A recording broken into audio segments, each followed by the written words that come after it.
everyone. Once again, welcome everyone for the HR session with Solomon. Hope you nice to see you again. Today we have a special guest with us who's called Tanya, is the founder and CEO of PELMO International, world renowned expert in cross-culture communication. She was trained professionals over 50 countries, has visited 35 countries, serves as a board member for an organization, International Education Newfoundland and Labrador, and she is an author of the first bestseller, Leadership Can't Be Automated. That's the book where you are a student or a newcomer or a leader. Today we are going to have a conversation with her. Your master class in building, the world class career. Welcome, Tanya. Welcome to the show. Thank you so much, Solomon. Happy to be here. How are you doing? How is your day? Fabulous, except for the extra snow, but otherwise we're getting to spring. We'll get there. Okay. So, when I was finding for the information, it was quite amazed to see you as a HR entrepreneurship. Many people will not believe that HR will not be entrepreneur. So could you able to tell us about your company, what your company will do for the people? Sure, but there's a good distinction that's good to know about right from the beginning. We help people in organizations, but we don't wear a hat of HR. So we look at that as a different skill set. PELMO exists basically because of the same problem that I kept seeing in all the organizations that I've helped over the past 25 years. And that's when people make the mistake of thinking that the problem they have is a performance problem, when actually it's a misalignment problem or communication problem. So what we do is we help companies save a lot of money by identifying what the root cause actually is before they invest in training or in technology or in extra processes. And so when they identify that, we then help them solve it. So we work really closely with HR leaders, L&D directors, and ops managers. And that's what we do. We help companies, solve their friction problems and move forward much more confidently, and certainly it gives them a competitive edge in their industry. Yeah, by seeing this, many people will, reach out to you who want to build a career in training and development, to want to know exactly what is the trigger for the problem, instead of, without knowing the trigger, it's difficult for the companies to organization to spend money, which doesn't produce productive outcome. So I want to ask upon a couple of questions today. Okay. So you mentioned that you have trained professionals who across the 35 countries. What is the biggest moment you've seen that when someone is finally masters of cross communication, because you work globally with many countries? Yeah, the biggest aha moment, it's almost always the same. It's the realization that a leader has that what they assume to be true is not. Assumption, you'll hear me talk about assumption a lot and the problem that it brings to misalignment. But for example, I lived in Japan for 10 years, and I therefore work with a lot of countries in the East, and there are very big cultural differences between how countries in the Far East operate and how countries here operate, like in Canada and the United States. And in one case, I was working with a leader in the US, and on his team, he had several people from Japan and Korea and Thailand, I believe. And they were having incredible issues, just crazy execution problems, delays in rework, and he couldn't figure out why. And he just felt like, I don't know why they're not understanding me. And their English was excellent. So it was not a communication problem in terms of language in that way. It only took me 20 minutes sitting in and observing their meeting to identify what the problem was. And that was, he would take their silence after he talked about something about a project or how to do something, he would take their silence as agreement, when in fact, in their cultures, that silence is a form of respect.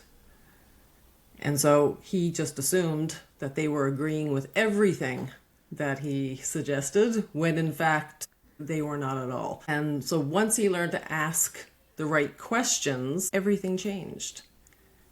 And so that was a very expensive, 20-minute lesson. But in the end, the silence didn't change in how they communicated, but he changed how he responded to it. And that made all the difference for their execution, for their attrition rate. Yeah. To adding a follow-up to the question, what you are trying to trying to say it like more to be contextual to the crowd, because if you are from the culture you mentioned, like you worked with Japan people, the silence means it's for agreement or this one, but having said that, the higher manager assumed that it's all good, but it was not the case. So like what is the nuances, because the fresh grad like me, what could be the one thing, because as a HR leader, maybe HR I'll be a coordinator, maybe I am cascading some information, how I have to cascade the information to the group of people, because it could be great beneficial, since you mentioned this. There's a really easy solution. And I'll probably talk about this several times during this interview. And that's ask questions. Ask questions. Stop assuming that other people understand your thought process and what you're suggesting, and ask questions. Right? That is the most important part. Avoid assuming that you know the answer. I mean, it's a simple thing, but it's not natural to us. We're built to believe that if we speak clearly and directly and concisely, that the other person must understand, right? But that's not the case, not at all. And especially cross-culturally, there are so many nuances that fall in there that, if you ask the right questions at the right time, then you'll really avoid a lot of problems. Yeah, like we haven't said that the whoever get the advice, everyone's the same. Like don't assume, ask questions. Like if you're not clear enough, please ask question. Don't afraid of asking questions if you are new to the organization.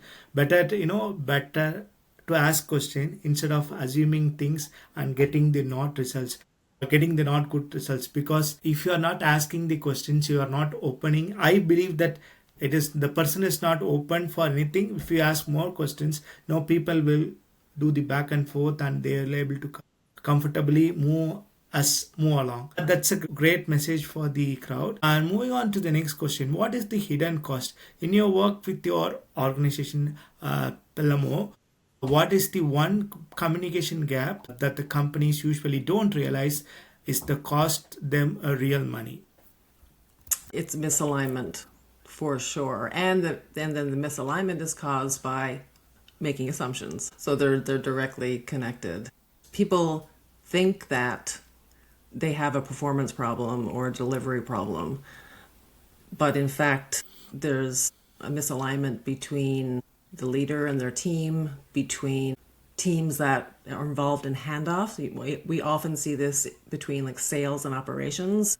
When the work moves over, whatever problems occur there, it's a misalignment due to assumptions, because one team assumes that they understand what the other team expects, and the team doing the handoff assumes that they are clear with what the transfer of responsibility is. But they're not asking the questions to be sure. It's an assumption. And so that misalignment then results in rework and missed deadlines and attrition, and a lot of anxiety, right? Because when these things happen, people feel a lot of pressure when they don't meet deadlines and they don't feel like they're clear on what's happening. So that, I think, is, since it leads to so many problems, that is the most costly mistake that organizations don't even see typically. Yeah, I could say that if you are not able to understand, it's a skill issue or the people will issue. Like without knowing the things, if you are driving like the wheel without driving the show without knowing anything. So in this case, what is the best practice to to arrest the what is the quick turnaround you can do? Like in this, if I was in this scenario, what you will tell, like you should figure out the misalignment was the cause, what should be the solution for this? Could you able to tell me, like?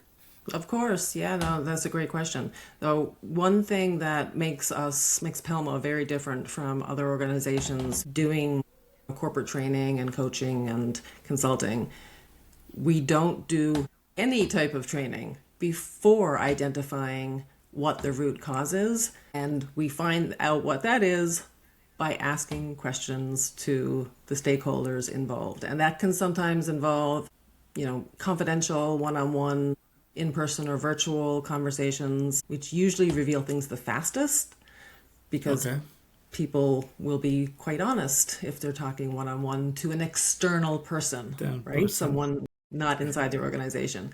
So that usually reveals to us very quickly where the misalignment is, because people are not speaking the same language. We're asking them the similar questions, but their answers are very different when they should be absolutely the same. And so that's how we solve it first. But you don't need us necessarily to do that. If you practice that as an organization, make that part of your culture, then you'll pick up on these problems first. And then you can address if there's training that's needed, if there's consulting or coaching that's needed, and then solve the problem. So the PELMO has when you are approaching a people, it's going to be always a one-on-one session, or it's being a questionnaire will be given, or you are going to use the same method, like one-on-one session for the all. It will be different from situation to situation. It's typically one-on-one, unless it's a current client that I've had for several years, for example, and they identify that they have 3 leaders who need help presenting information more clearly, right? Okay. And I know that this organization does well with their misalignment, that they ask questions and they're keeping things going. So if it's a hard skill like that, we'll just present that training to them without needing to do those one-on-one conversations. But in the very beginning, any company that comes to us and says we need help with this, and it's typically a performance issue, we always ask questions first, and it's almost always not the performance issue at all. And so why waste money on training that you don't need, right? Yeah, having said that, it was aligning me when I was doing the training and development course for my program. I can understand that what is trigger, what is need analysis. Based on that, we have to the training and development program. I did not able to connect with this when I was interacting with industrial leader like you. Now I can tell that what is the trigger. The trigger is the main cause. Without causing the solving the trigger, you cannot develop anything. That was a great value added thing for HR students, or else who want to in the situation, not only for the HR, who wants to get it solved, the problem done in the personal life. It could be the same thing. What is the trigger, what is the need for it, and what is the training needs to be covered. So my next question is building a confidence. I could say for a student, or or an international student who feels that language is a barrier or weakness, or some people will feel that okay, I'm good at this skill, but I'm not open enough speaking to the public. And how you can flip the mindset to see the professional strength.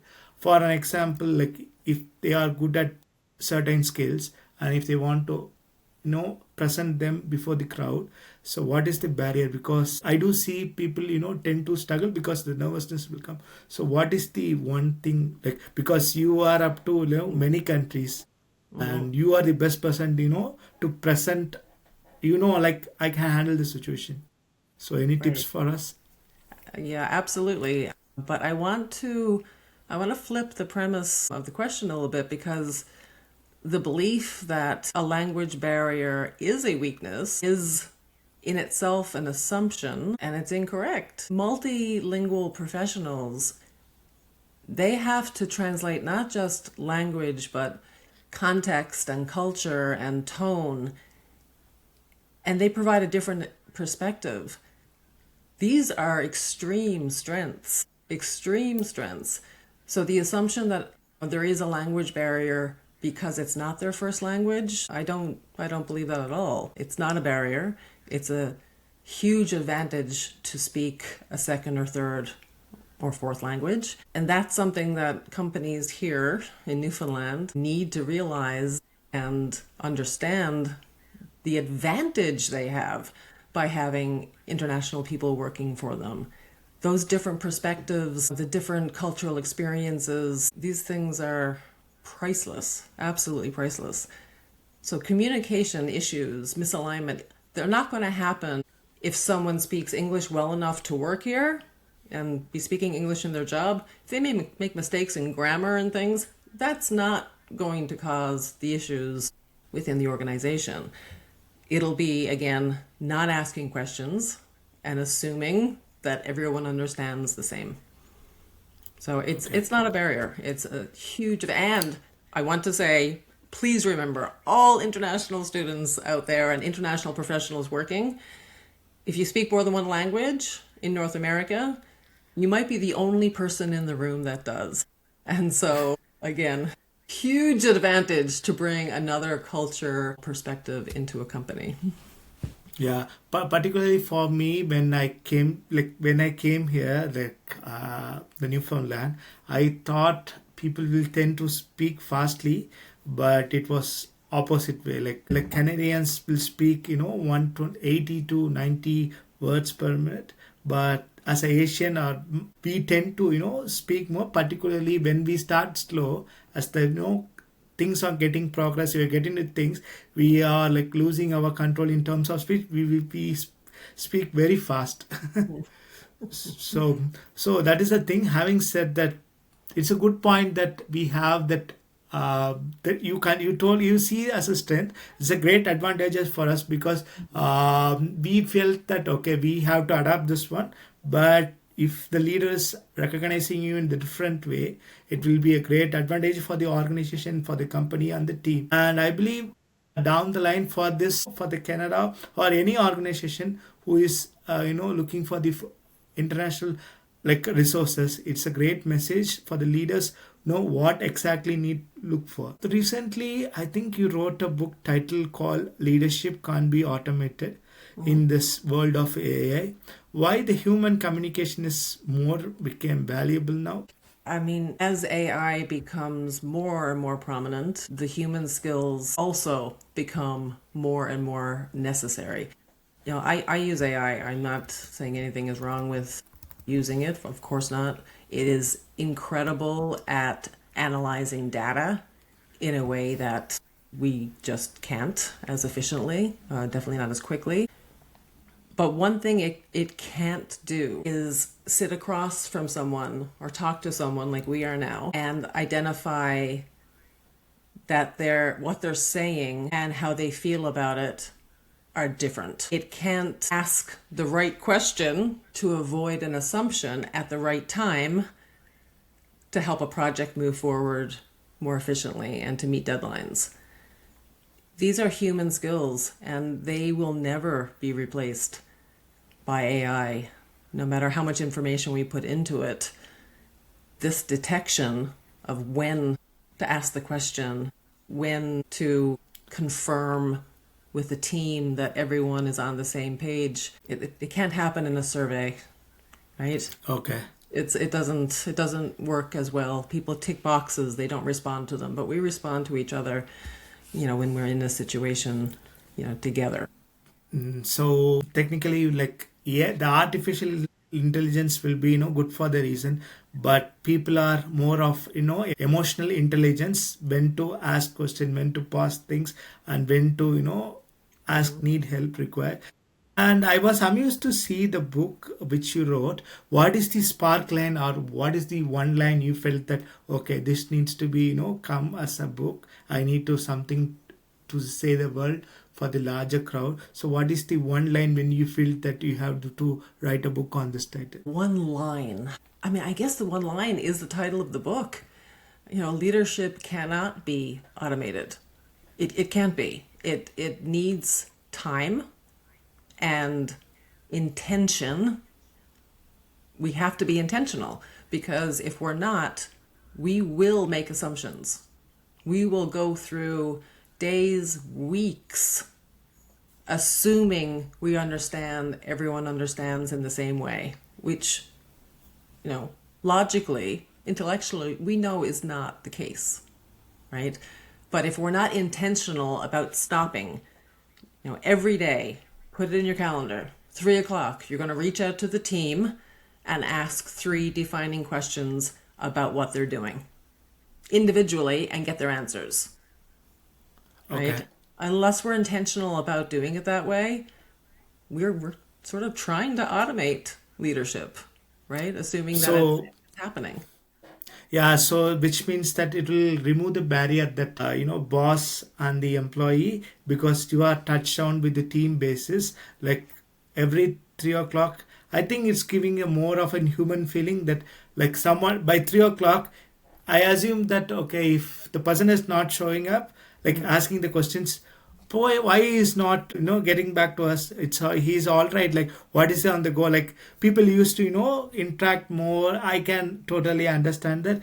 Like, your conversation is giving great nuances for me. When I get into the workforce, definitely I could say that what I learned from assumptions, how to solve the problems, identifying the trigger, then do the need analysis. I think the session is the great turnaround, because as a student, as a professional, I can say that it could be not for the HR, it's for the business. If you're running a business, if you have a problem with a particular employee, what you tell, people can correlate. But yeah, without this one, you cannot excel things, because if you want to run a company, or if you want to run an organization, if it is want to run on its own, you have to know the people and how the organization, instead of you like, I could say, asking the questions at 3 o'clock. If it's become a company culture, it's going to be everywhere. Like, it's a great message for me. So, like, in the busy schedule, like how much time do you spend for writing this book? Oh, wow.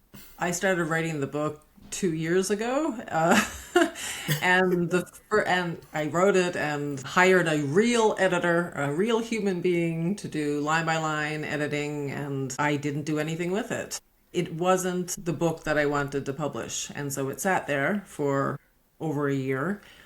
And then I started getting other ideas and started adding more chapters to the book, so it ended up being equal to 3 books. And it was actually on my honeymoon in December in Belize. I was relaxing. I had 3 weeks to relax, which is a very long time for me. I don't take time away from business like that ever. But as a result, I started having all of these ideas of clarity in what I wanted to say in the book and how I wanted to organize it, because if you've read any of it, every chapter is organized in a very specific way, and it's very direct. It is not theoretical.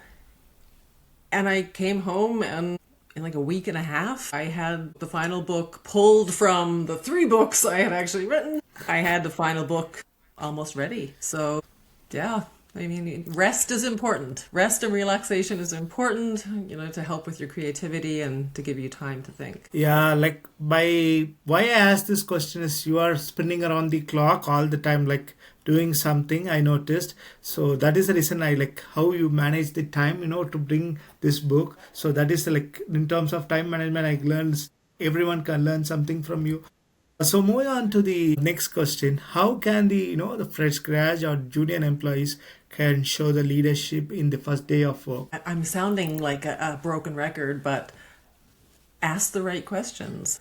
Again, a leadership shows up not in a title, but in how you respond to new situations in particular. So if you're a new grad walking into a job on the first day, if you have not already asked these questions, which you probably haven't to the right people yet, asking questions like, can you help me understand what the decision process is here? Like for a final decision, what has to happen for something to change? That process is really important, and yet it's very rarely ever part of the HR onboarding. Right? That part is usually not there. Asking what success looks like in your role. 6 months from now, for me to be, successful, what should I have achieved?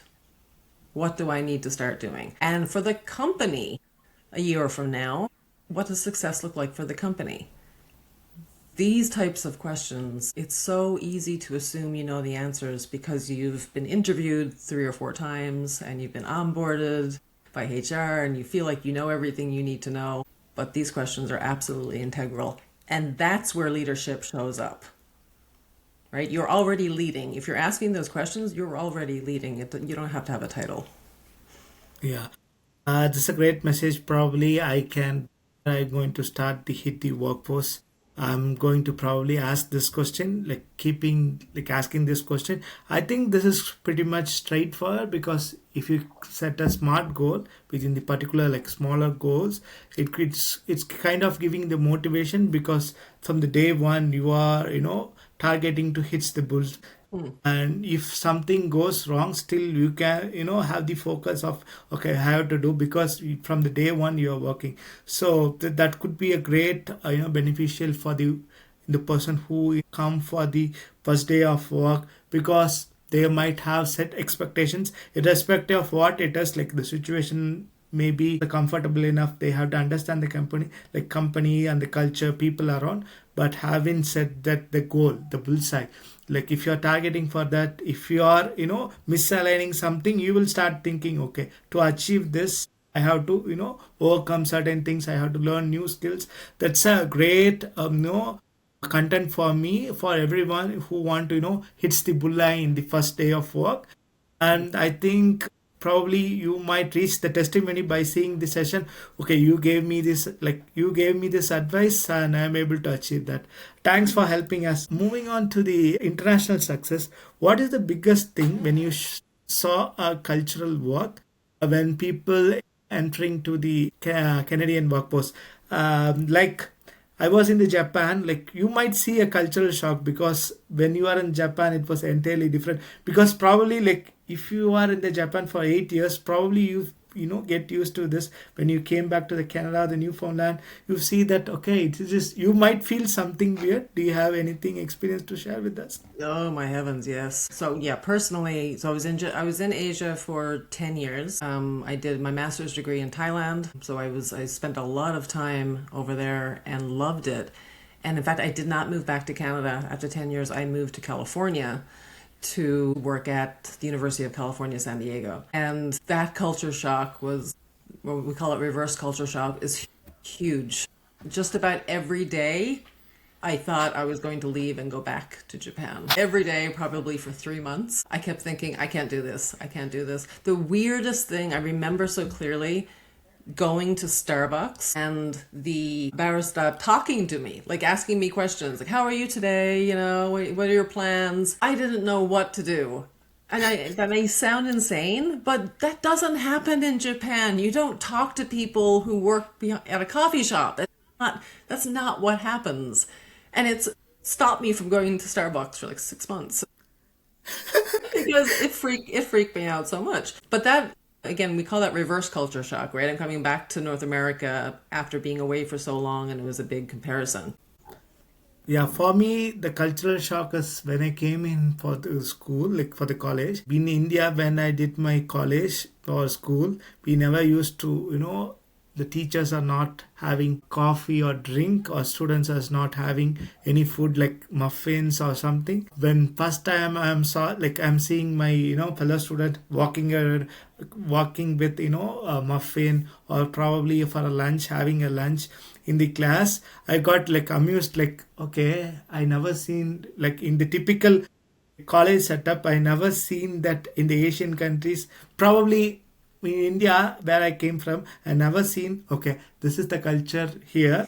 I have to, because it was kind of, because we as a, like in India we used to see as education as a more of importance, so we have to give respect, so we will avoid some kind of distraction. That's what we said, assuming that people are still good, able to grasp the things, even they are lecturing having food, so the myth was broken. So that was a cultural shock for me. So that is the reason I want to ask, because you told that you was there for Japan. So I should ask this question, so that eventually I can match that what I have a feeling, the same feeling you got. So moving on to the next question, the retention key. So how the employers do better to make the international talent be like they belong, and if they want to keep it stay for a long term, what could be the retention key? Because they are investing lot of things for the employees. They want to, particularly if they want to hire an international resource, what is the key thing to retain them? We really need to work hard at this in Newfoundland and Labrador for sure, and in IENL we talk about it a lot. People need to feel like they belong, right? And they're accepted. That's when you will keep the best talent, and they will feel like they belong and they're accepted, not just because you have a welcome lunch for them and you have regular dinners out with the team or something like that. There needs companies that are able to retain their international talent actually create a space for conversation, real conversation to happen, and surprise, real questions to get asked. Again, getting those assumptions out of the way, right away, getting those assumptions out. And so I can promise, right, if someone who is of a different culture of someone else, especially if you hire somebody of a different culture and ask them 5 questions that you are sure you know what the answer is going to be, 4 out of 5 of those questions will be different answers than you anticipated. It's a fun little practice to do. You can do it at any time. And it's not just different cultures, by the way. It's this should happen regardless. This is a way to really learn about your team, right? Ask questions as if you're playing a game or a test. Like, I know the answer to this, so I'm going to ask it. And then see what the answer actually is. So exactly, like, unless until you heard from the the associate or the peer, you will not come to know what is the exact. Actually, it's correlated to the same thing, assumption. Like, instead of assuming, the more questions you ask, you will get the more benefit. That's the great thing. With this, the next question will be, I could say, the closing question for this session.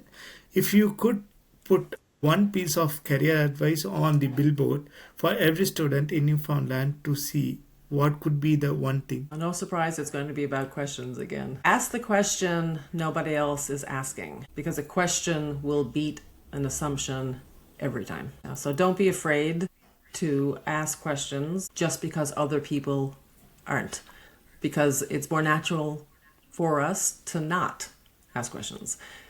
We often feel like if we do ask questions, it may seem like we don't understand what's happening. So we don't, right? We don't want to be the one person speaking up. But if you ask good questions, you'll always stay on the right path because there were no assumptions. Yeah. So the key thing with this session, like I learned, many people can understand that what is all about the questioning and how can the things will go failure when you assume the things. But if you ask more questions with more clarity, how collectively we can achieve the goal for the organization. That's what the great message, what everyone learned from this session. If someone want to reach out to you, I will put your website details and your LinkedIn details in the description so that people can reach out to you, and like anyone want to associate with your company for any help, I will leave the information in the description. With this question, the session comes to end. Thanks for everyone. Thanks, Tanya, for your time. Thank you. It was a pleasure. See you next time. Bye bye. Bye.